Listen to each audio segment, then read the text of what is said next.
우리 대한민국 헌법재판소가 알려진 게 탄핵 말고 또 유명한 판결이 있습니다. 2004년도에 행정수도를 관습헌법에 위배된다고 해서 위헌 판결을 냈던 게 있죠. 네, 그렇습니다. 네, 그때 이제 제가 청와대 노무현 대통령 같이 일을 했었는데 그때 노무현 대통령이 그 판결을 보고 했던 말씀이 아직도 기억이 납니다.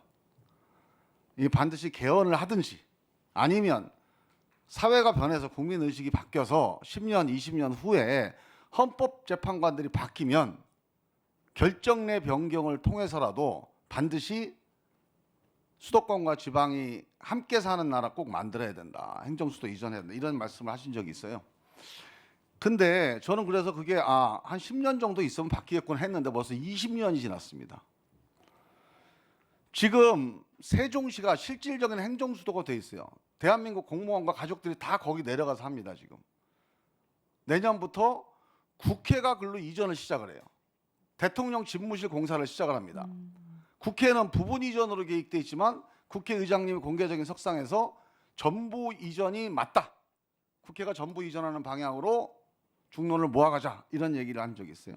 실제로 전 세계에서 국회가 상임위별로 지역을 쪼개져 있는 나라는 없습니다. 결단을 해야 되죠. 공무원들을 10만 명을 서울로 다시 오라 그러든가 아니면 국회의원 300명, 대통령 1명, 301명이 세종으로 가든가 대한민국의 국정의 안정성을 위해서 지속 가능성을 위해서는 이 결단을 내려야 되는 겁니다. 그래서 이 문제가 우리한테 이제 과제인데 일단 지난 20년 동안 사회가 많이 바뀌지 않았습니까?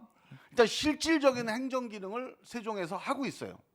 국민들도 그때만 해도 뭐 허허벌판에다 뭘 하자 그러면 조금 부담감이 있었겠지만 지금은 세종에서 행정 기능을 하는 거, 행정 수도가 실질적으로 운영되는 거에 대해서 별로 큰 부담이 없습니다. 즉 관습에 해당되는 국민의 인식의 변화가 있다는 거죠. 그다음에 수도권 집중화에 따른 지방 소멸 위기가 갈수록 커져요. 여기에 대한 국가적인 결단이 필요하다는 게 또 국민적 합의입니다. 그래서 저는 이 행정수도 문제에 대한 우리 국가적인 판단을 다시 한번 해봐야 된다. 뭐 개헌으로 할 수도 있겠죠. 근데 개헌 말고도 방법이 있는 게 아까 말씀드렸지만 결정내 변경이 이 사회가 변하면 가능한 거 아닙니까? 헌법재판관들의 판단도 바뀔 수가 있는 거고요.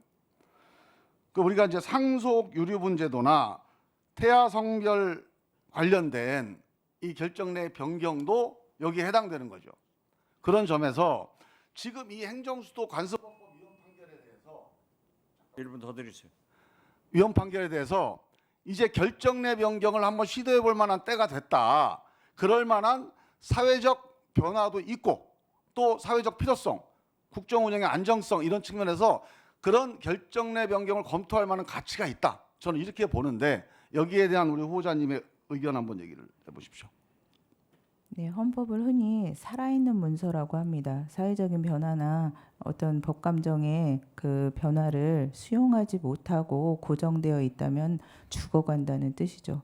그래서 말씀하신 것처럼 결정내 변경들이 있고 그 수도권 집중화나 지방 소멸 이런 문제는 굉장히 심각한 것으로 알고 있습니다. 저도 지방 출신이지만은 그래서 그 한번 고려할 만한 가치가 있다라고 생각이 듭니다. 헌법재판관이 되시면 아마 이 문제에 대한 판결을 반드시 하게 되실 겁니다. 그런데 이번에도 헌재에서 만약에 이게 위헌이다 이렇게 판결 나면 지금 있는 세종시는 공무원 10만 명이 진짜 서울로 와야 됩니다. 이 두 집 살림은 더 이상 안 돼요. 둘 중에 하나 결판을 내려야 돼요. 그거를 결정하는 게 우리 후보자님이 앞으로 이제 일하실 헌법재판소다. 잘 한번 염두에 두시고 준비를 해주시기 바랍니다. 유념하겠습니다.